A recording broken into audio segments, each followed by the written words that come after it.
Hello, how are you? Welcome back to another episode of Confident Business English. You're here with me, Anna, your host and neuro-language coach. Today, we are going to take a break from our normal schedule because I am here in Scotland, in the UK, and I wanted to bring you a little snippet that I actually recorded just before Christmas last year, but didn't release. I hope you like this one. It's about understanding your native colleagues.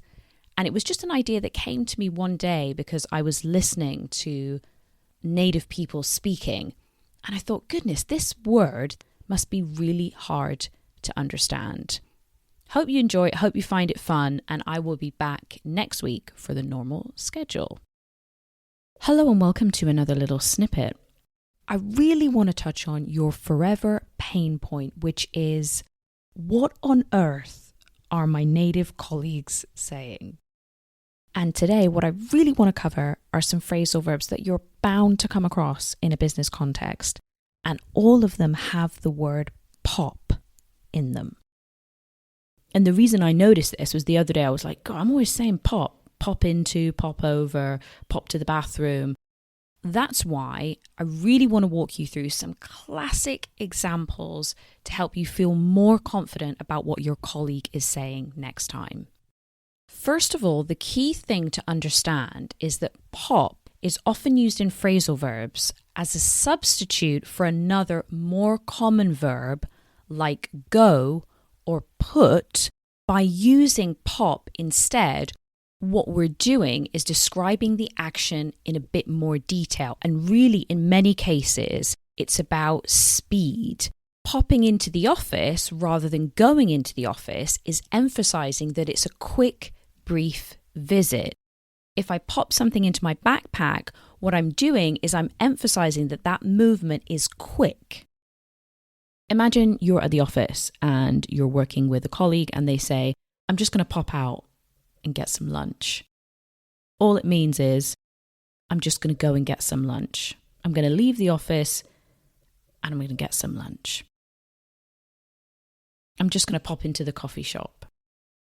I'm just going to go into the coffee shop. I'm just going to pop to the bathroom. Literally means I'm just going to go to the bathroom. I'm just going to pop out and get some lunch. It means I'm quickly going to leave and get some lunch. I'm not going to be there for like 2 hours. I'm just going to pop to the bathroom. I'm quickly going to go to the bathroom. Or imagine if I told you, well, actually, I'm just going to leave now, but I need to pop into the supermarket on my way home. Well, if I have to pop into the supermarket, I'm implying a quick visit. Another situation is, imagine if you are in the office again and you have to go and speak to different people. Maybe they're on the higher floor than you, if you're in a kind of an office building, or a lower floor than you. Imagine I'm on level 3 and I want to go and speak to somebody who's working on level 1 and I need some information from them. I might say, well, I'm just going to pop out and get some lunch and then I'll pop down and speak to John later.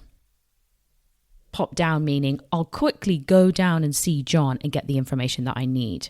Equally, if somebody was on the 5th floor, I'm on the 3rd floor, I'm just going to pop up and speak to Maria because I need to get that information before I leave the office today. Again, the emphasis is on quickly. I'm going to pop up and speak to. It's not a long conversation. It's quick, it's brief.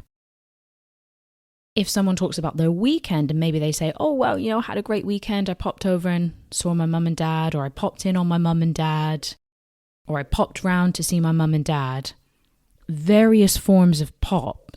All it means is saw briefly, visited briefly. That's all you need to remember in that context.